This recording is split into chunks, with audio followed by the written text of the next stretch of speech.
Dear student, आज हम class 6 NCERT math का चैप्टर नंबर 3 का प्रश्नावली 3.2 करने वाले हैं।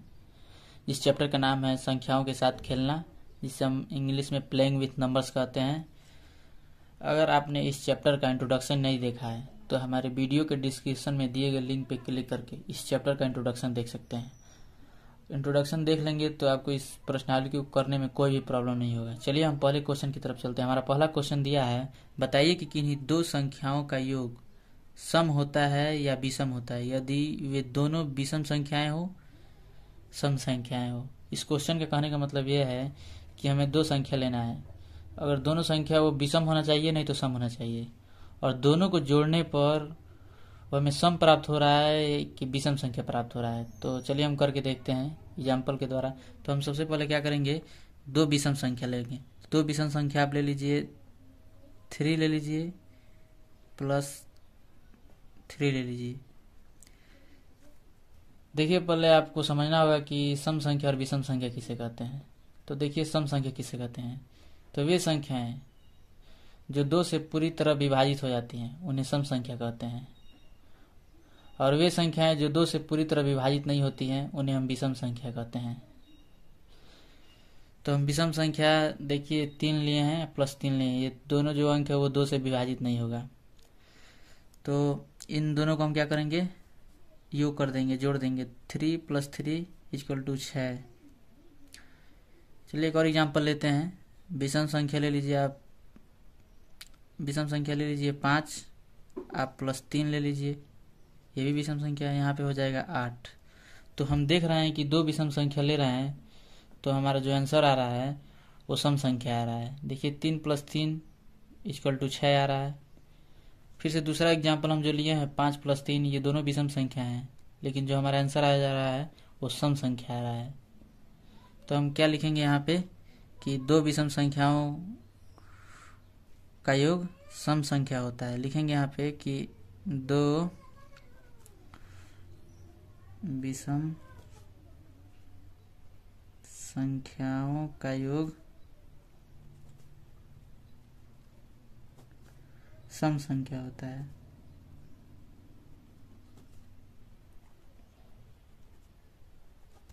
ये तो रहा ए। अब बी कह रहा है यार दोनों सम संख्याएं हो तब। तो चलिए हम दो सम संख्या लेते हैं और उसका योग करके देखते हैं कि सम संख्या आता है कि विषम संख्या। तो चलिए दो सम संख्या हम ले रहे हैं, 2 और 4 ले लीजिए, क्योंकि 2 और 4 दोनों सम संख्या है। तो हम दोनों का योग कर देंगे। 4 और 2 कितना रहा है, 6। एक और एग्जाम्पल ले लीजिए आप, 4 ले लीजिए, आप प्लस 6 ले लीजिए, तो 4 और 6 कितना हो जाएगा, 10। तो हम देख रहे हैं कि दो सम संख्या को जोड़ने पर जो आंसर आ रहा है वो हमारा सम संख्या आ रहा है। दूसरा एग्जाम्पल में भी देखिए, हमने दो सम संख्या लिया है और इसका जो आंसर आ रहा है वो सम संख्या आ रहा है। तो हम कह सकते हैं कि दो सम संख्या को जोड़ने पर भी हमारा आंसर क्या होगा, सम संख्या आएगा। तो यहाँ पे लिख देंगे कि दो सम संख्याओं का योग करने पर, दो सम संख्याओं का योग करने पर सम संख्या होगा। दो सम संख्याओं का योग करने पर सम संख्या होगा। यही हमारा आंसर हो जाएगा। अब चलते हैं अगले क्वेश्चन की तरफ। अगला क्वेश्चन हमारा दूसरा है, जो कह रहा है कि बताइए कि निम्नलिखित में से कौन सा कथन सत्य है और कौन सा कथन असत्य है। तो इस क्वेश्चन के कहने का मतलब यह है कि जो दूसरे क्वेश्चन के नीचे जो क्वेश्चन दिया है ABCD करके, इस क्वेश्चन को बताना है पढ़ के कि इसमें कौन सा सत्य है और कौन सा असत्य है। इसमें दूसरे का हम ये दिया है हमारा कि 3 विषम संख्याओं का योग सम होता है, यानी 3 ठो विषम संख्या रहेगा, ठीक है, और उसका हम योग करेंगे और जो इसका रिजल्ट आएगा वो देखेंगे सम संख्या है कि विषम संख्या है। तो इसको चलिए हम पहले एग्जाम्पल की तरह एग्जाम्पल देकर मैं आपको समझा रहा हूँ। तो हम 3 विषम संख्या लेंगे। तो 3 विषम संख्या ले लीजिए आप, 3 ले लीजिए, 5 ले लीजिए और 7 ले लीजिए, और इन तीनों विषम संख्याओं को योग करके हम देखेंगे कि ये सम संख्या आ रहा है या विषम संख्या। तो चलिए इसको योग करते हैं हम। तो 5 और 3 8, 8 और 7 15। एक और एग्जाम्पल ले लीजिए, 5 ले लीजिए प्लस 7 ले लीजिए और 9 ले लीजिए।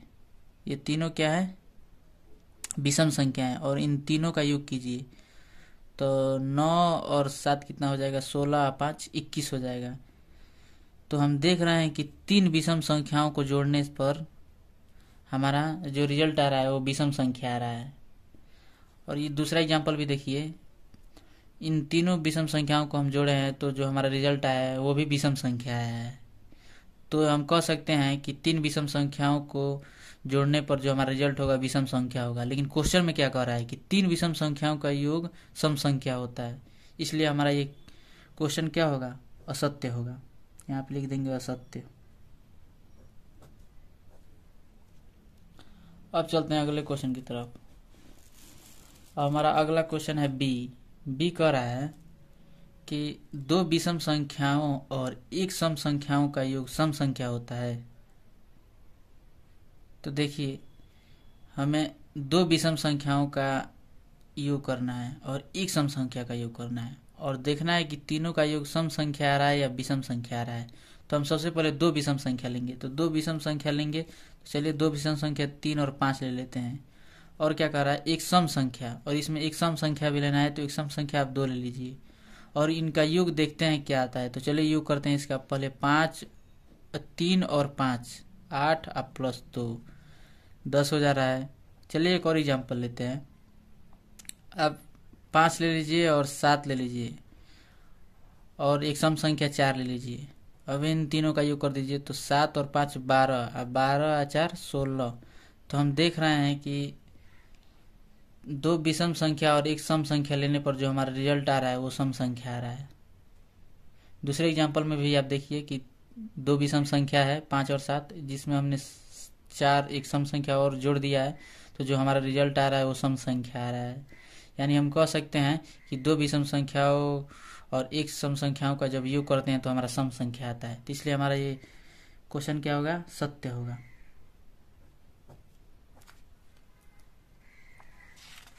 अब हमारा अगला क्वेश्चन दिया है सी, कह रहा है तीन विषम संख्याओं का गुणनफल विषम होता है। हमें 3 ठो विषम संख्या लेना है और उन तीनों का गुणनफल कर देना है और देखना है उनका गुणनफल विषम आता है कि क्या आता है। क्वेश्चन में कह रहा है विषम होता है, तो चलिए हम इसको एग्जाम्पल के द्वारा हल करके देखते हैं कि क्या आ रहा है। तो 3 हमें विषम संख्या लेना है, तो 3 विषम संख्या ले लीजिए आप। तो 3 ले लीजिए और 5 ले लीजिए और 7 ले लीजिए और तीनों का क्या कर दीजिए, गुणनफल कर दीजिए। तो चलिए गुणनफल करते हैं। तो 5 3 5 15, 15 7 135, तो 135 हो जाएगा। फिर से चलिए एक और एग्जाम्पल लेते हैं हम। तो एक और एग्जाम्पल लीजिए, 5 ले लीजिए और 7 ले लीजिए और 9 ले लीजिए। ये तीनों विषम संख्या है और तीनों का गुणनफल कर दीजिए। तो 5 7 35, 35 9 315, 315 हो जाएगा। तो हम देख रहे हैं कि तीन विषम संख्याओं का गुणनफल कर रहे हैं, तो जो हमारा आंसर आ रहा है वो विषम संख्या आ रहा है। देखिए, अगर सम संख्या होता है अगर सम संख्या होता तो कैसे पता करते कि ये सम संख्या है, कि जिस संख्या के अंत में 0 2 4 6 8 होता तो 2 से पूरी तरह विभाजित हो जाता, तो इससे पता चल जाता कि सम संख्या है। लेकिन ये 2 से विभाजित नहीं होगा, तो हमारा विषम संख्या है। तो देखिए, पहला एग्जाम्पल भी विषम संख्या आ रहा है और दूसरा भी विषम संख्या आ रहा है। तो हमारा क्वेश्चन क्या कर रहा था कि तीन विषम संख्याओं का गुणनफल विषम संख्या होता है। तो सही बात है, तीन विषम संख्याओं का गुणनफल कर रहे हैं तो विषम आ रहा है। तो यानी हमारा ये क्वेश्चन क्या हो जाएगा, सत्य हो जाएगा।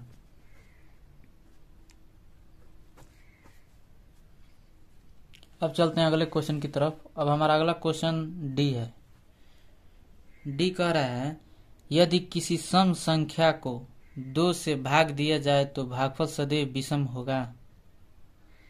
यानी कोई सम संख्या है और उसमें हम 2 से भाग दे रहे हैं, तो जो उसका भागफल हमें प्राप्त होगा वो सदैव विषम होगा। तो चलिए इसको करके देखते हैं। एग्जाम्पल ले लेना है हम। तो दो हम क्या करेंगे, सम संख्या लेंगे। तो 4 सम संख्या मान लीजिए, इसमें हम 2 से भाग दे रहे हैं, तो 2 बार में जाएगा, 2 दूना 4 हो जाएगा, नीचे कट जाएगा, यानी भागफल 2 प्राप्त हो रहा है। तो ये हमारा क्या कौन सा है, सम संख्या है 2। चलिए और एग्जाम्पल लेते हैं। और 8 ले लीजिए आप, इसको भी 2 से भाग दीजिए, तो 2 चौको 8, यानी 4 बार में ये भी पूरा कट जा रहा है, लेकिन जो हमारा भागफल प्राप्त हो रहा है वो सम संख्या प्राप्त हो रहा है। चलिए और एग्जाम्पल लेते हैं। 10 ले लीजिए और इसमें हम 2 से भाग दे रहे हैं, तो 2 पचे 10, ये पूरा 5 बार में चला जा रहा है। तो हम देख रहे हैं जो भागफल प्राप्त हो रहा है सम संख्या भी प्राप्त हो रहा है और विषम संख्या भी प्राप्त हो रहा है। देखिए 2 सम संख्या है, 4 सम संख्या है, लेकिन ये 5 विषम संख्या है। इसलिए हम कह सकते हैं कि सम संख्या में हम 2 से भाग दें तो सम संख्या भी आ सकता है और विषम संख्या भी आ सकता है।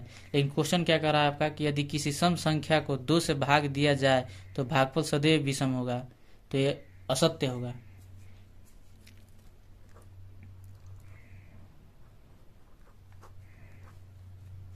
अब चलते हैं अगले क्वेश्चन की तरफ। अगला क्वेश्चन ई है, कह रहा है सभी अभाज्य संख्याएं विषम है। तो सभी अभाज्य संख्याएं विषम है। तुम देखिए अभाज्य संख्या किसे कहते हैं और अभाज्य संख्या पहले समझिए। तो अभाज्य संख्या किसे कहते हैं? देखिए वे संख्याएं जो एक और स्वयं के अतिरिक्त किसी और अन्य संख्या से विभाजित नहीं होती है उसे अभाज्य संख्या कहते हैं। जैसे चलिए हम आपको एग्जाम्पल के द्वारा समझा दे रहे हैं। मान लीजिए ये 5 है, मान लीजिए ये 5 दिया है, तो 5 किससे विभाजित होगा? तो 5 5 ही से होगा, नहीं तो 1 से होगा। 1 5 5 होगा, नहीं तो 5/5 यानी 5 से 5 में भाग देंगे तो 1 बार में जाएगा। लेकिन ये किसी और अन्य संख्या से विभाजित नहीं हो रहा है, तो ये हमारा क्या हो जाएगा? अभाज्य संख्या हो जाएगा। और भाज्य संख्या किसे कहते हैं? तो वे संख्याएं जो एक और स्वयं के अतिरिक्त किसी और अन्य संख्या से विभाजित हो जाती है उसे हम भाज्य संख्या कहते हैं। चलिए इसको एग्जाम्पल के द्वारा समझा रहे हैं आपको। 10 ले लीजिए, तो 10 किससे विभाजित होगा? 1 से भी विभाजित हो जाएगा, 10 से भी विभाजित हो जाएगा, लेकिन किसी और अन्य संख्या से भी विभाजित हो जाएगा। जैसे 2 से विभाजित हो जाएगा 5 बार में, या 5 से विभाजित हो जाएगा 2 बार में, तो उसे भाज्य संख्या कहते हैं। तो चलिए अब क्वेश्चन को देखते हैं। क्वेश्चन ई कह रहा है सभी अभाज्य संख्याएं विषम है। तो देखिए सभी अभाज्य संख्याएं विषम नहीं है, क्योंकि जो सबसे छोटा अभाज्य संख्या होता है वो सम अभाज्य संख्या होता है। ये कह रहा है सभी अभाज्य संख्याएं विषम है, तो हमारा क्या हो जाएगा? असत्य हो जाएगा। तो यहाँ पे लिख देंगे असत्य।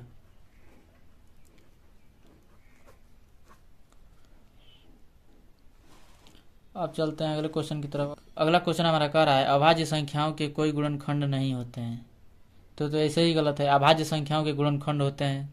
तो कौन सा गुणनखंड होता है? मान लीजिए कोई संख्या दिया हो तो 1 से भी उसका गुणनखंड होगा कि नहीं? मान लीजिए हम एग्जाम्पल के द्वारा एक नंबर ले रहे हैं 25, तो इसका गुणनखंड हम क्या लिख सकते हैं? 25 × 1 लिख सकते हैं कि नहीं? चाहे 30 ले लीजिए, 30 × 1 लिख सकते हैं। तो गुणनखंड कर रहे हैं ना। इसमें कह रहा है कि अभाज्य संख्याओं के कोई गुणनखंड नहीं होते हैं, तो हमारा क्या हो जाएगा? असत्य हो जाएगा।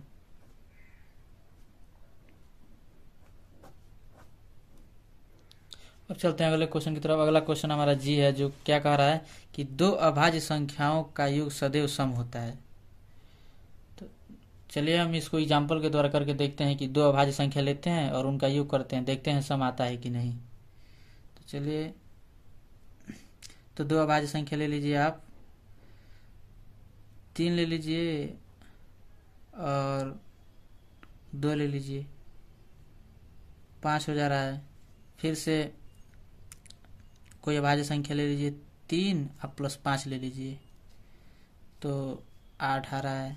तो हम देख रहे हैं कि 2 अभाज्य संख्या को जब हम योग कर रहे हैं तो हमारा सम संख्या भी और विषम संख्या दोनों आ रहा है। देखिए 3 अभाज्य संख्या है और 2 भी अभाज्य संख्या है, इन दोनों का हम योग कर रहे हैं तो 5 आ रहा है। लेकिन ये 5 क्या है? विषम संख्या है।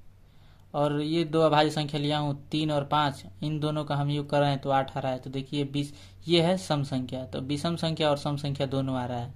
अब क्वेश्चन क्या कह रहा है? 2 अभाज्य संख्याओं का योग सदैव सम संख्या होता है, तो ये भी क्या हो जाएगा? असत्य हो जाएगा।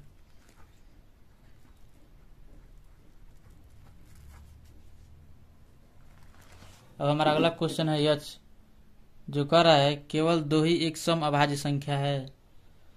तो सही बात है, 2 एक सबसे छोटी सम अभाज्य संख्या है, यानी सबसे छोटी जो अभाज्य संख्या होता है 2 होता है, और 2 क्या है? सम अभाज्य संख्या है। तो हमारा क्या होगा? क्वेश्चन सही होगा, यानी सत्य होगा। तो यहाँ पे लिख देंगे सत्य। और हमारा अगला क्वेश्चन आई है। आई कह रहा है सभी सम संख्याएं भाज्य संख्याएं हैं, यानी जो सभी सम संख्याएं होती हैं वो भाज्य संख्याएं हैं, तो नहीं, क्योंकि सबसे छोटी जो सम संख्या 2 है वो हमारा क्या है, अभाज्य संख्या है। ये क्वेश्चन क्या कर रहा है, सभी सम संख्याएं भाज्य संख्याएं, तो हमारा क्या होगा, असत्य हो जाएगा।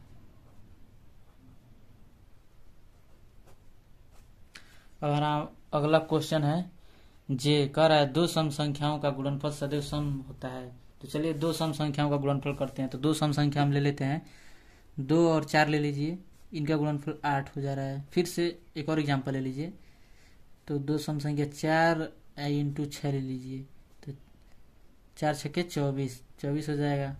फिर से एक और एग्जांपल ले लीजिए आप, 4 इंटू 8 ले लीजिए, 8 चौको 32। तो हम देख रहे हैं कि दो सम संख्याओं का गुणनफल कर रहे हैं, तो जो हमारा आंसर आ रहा है वो सम संख्या आ रहा है 8।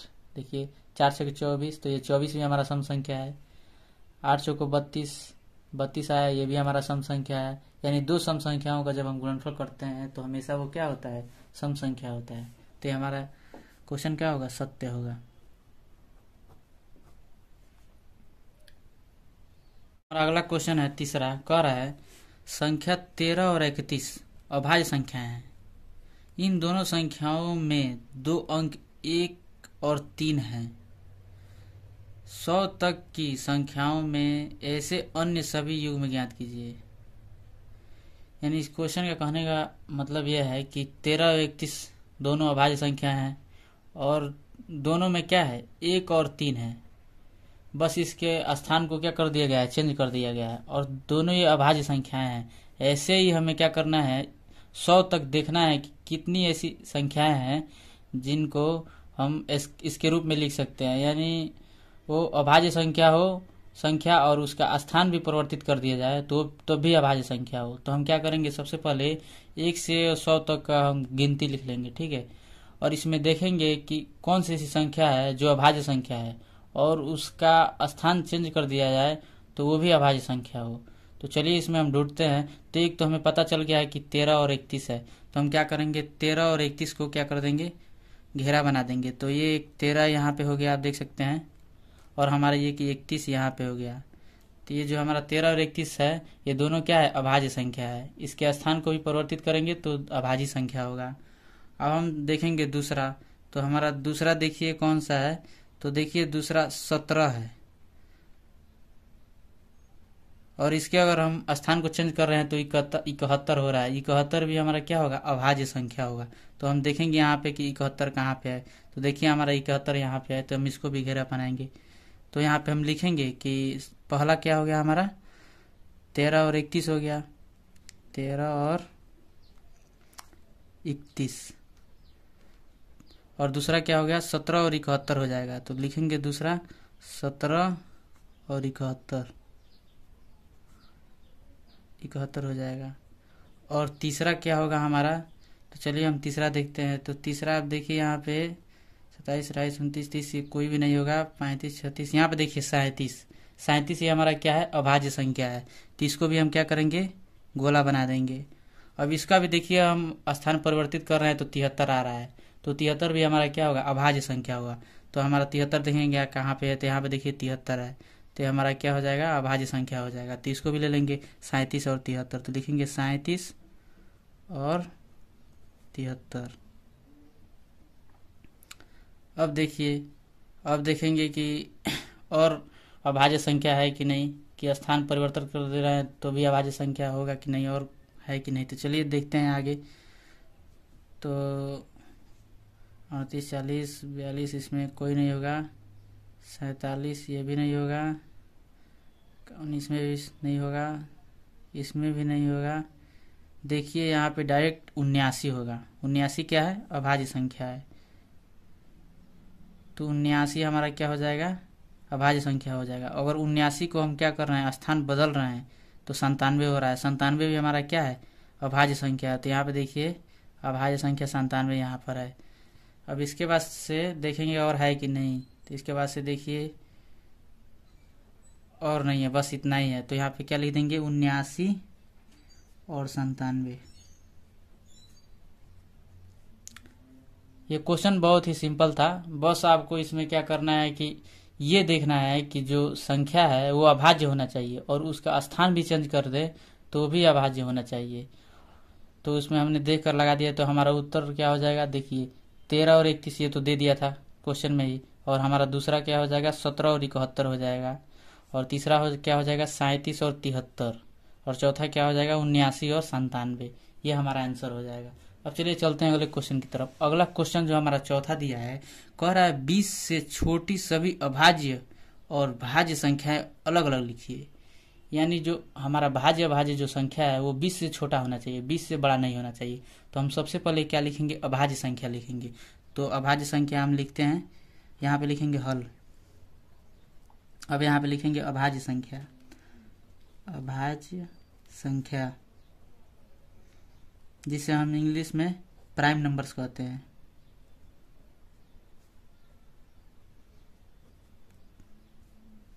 तो हमारा अभाज्य संख्या क्या हो जाएगा, सबसे पहले तो छोटा अभाज्य संख्या 2 हो जाएगा।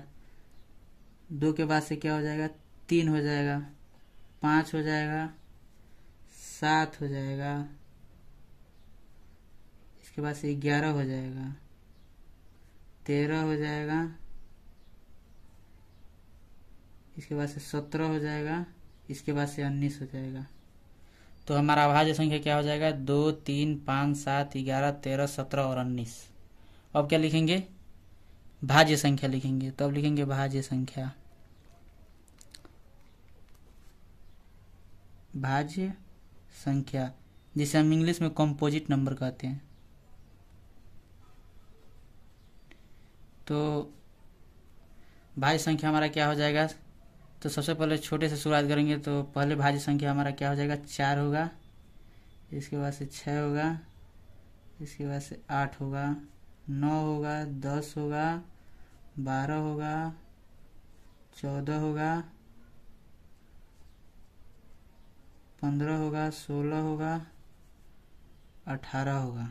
बस इतना ही होगा। तो हमारा भाज्य संख्या क्या हो जाएगा 4, 6, 8, 9, 10, 12, 14, 15, 16 और 18। यही हमारा क्या हो जाएगा आंसर हो जाएगा।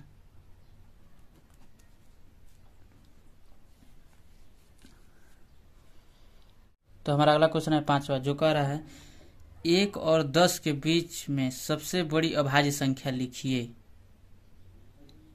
तो इस क्वेश्चन का कहने का मतलब यह है कि 1 और 10 के बीच में जितनी अभाज्य संख्या है और उसमें सबसे बड़ी अभाज्य संख्या जो है उसको लिखना है। तो हम यहाँ पे लिखेंगे हल।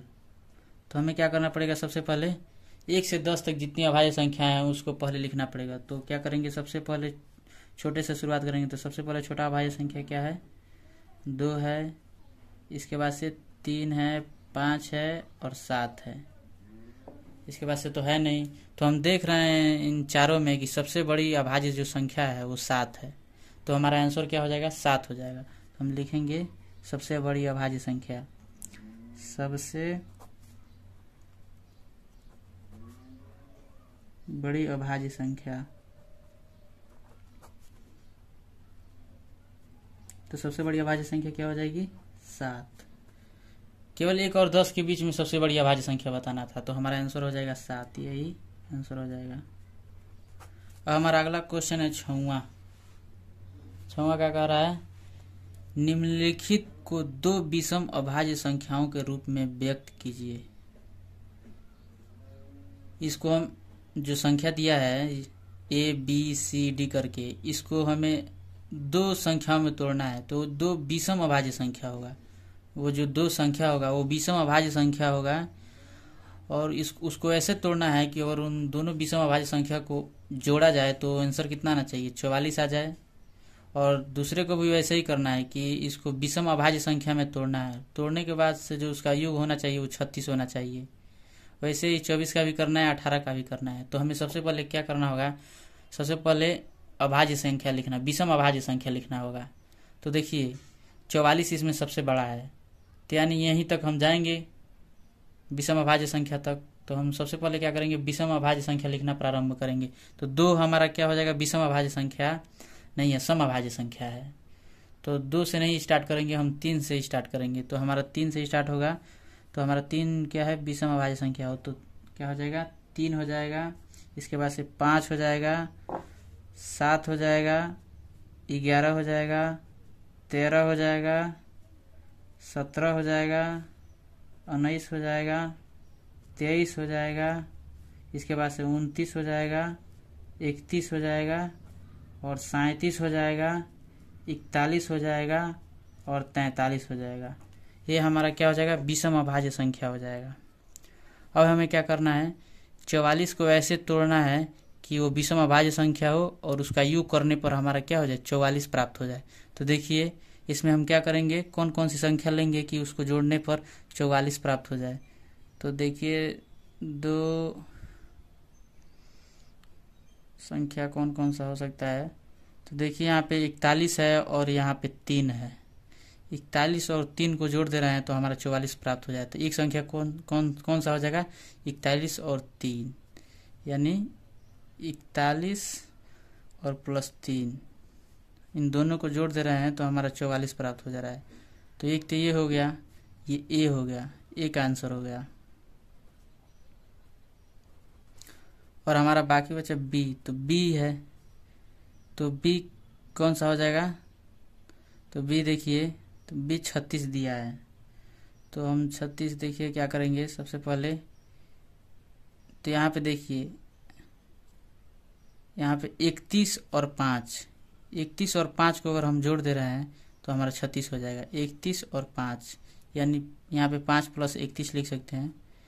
तो हमारा क्या हो जाएगा, 36 हो जाएगा, यही आंसर हो जाएगा। अब हमारा सी है 24, तो 24 को देखेंगे इसमें, तो 24 देखिए, तो इसमें देखिए 17 और 7, 17 और 7 को अगर हम जोड़ दे रहे हैं तो हमारा 24 प्राप्त हो जाएगा। 17 और 7 कितना होता है, 24 होता है। तो हम क्या लिख सकते हैं, 7 प्लस 17, तो ये कितना हो जाएगा, 24 हो जाएगा, हमारा आंसर हो जाएगा यही। और डी देखिए 18 है, तो 18 को भी हमें देखना है इसमें कौन सा विषम अभाज्य संख्या है जिसको जोड़ने पर हमारा क्या हो जाए, 18 हो जाए। तो चलिए देखते हैं।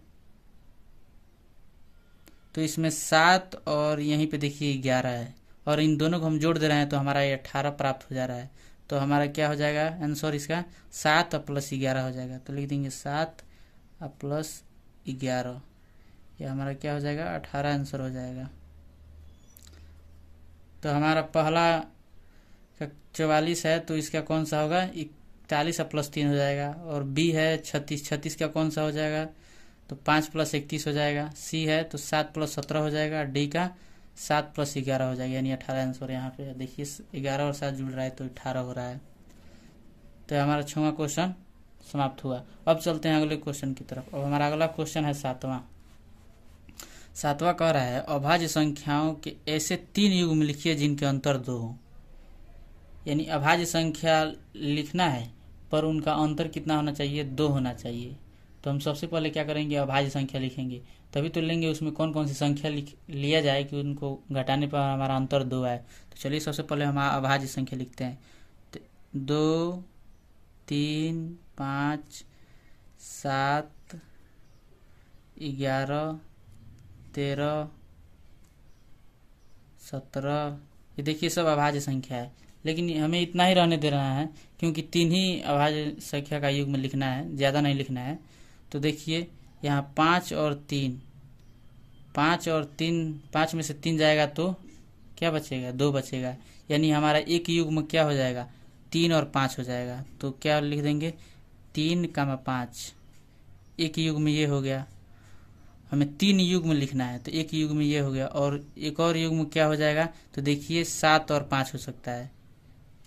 7 में से 5 जाएगा तो 2 हो जाएगा। तो यहाँ पे 5, 7 हो जाएगा। एक युग्म ये हो गया। और दूसरा युग्म देखिए, तो देखिए 13 और 11, 13 में से 11 जाएगा तो 2 बचेगा, यानी 2 अंतर ये इधर आ रहा है। तो देखिए हमारा तीसरा युग्म क्या हो जाएगा, 11 और 13 हो जाएगा। तो हमारा 3 युग्म हो गया। तो पहला युग्म 3, 5, दूसरा युग्म 5, 7 और तीसरा युग्म 11, 13, यही हमारा आंसर हो जाएगा। ये वीडियो काफ़ी लंबा हो जाएगा इसलिए हमें इस वीडियो का पार्ट 2 बनाना पड़ेगा। धन्यवाद।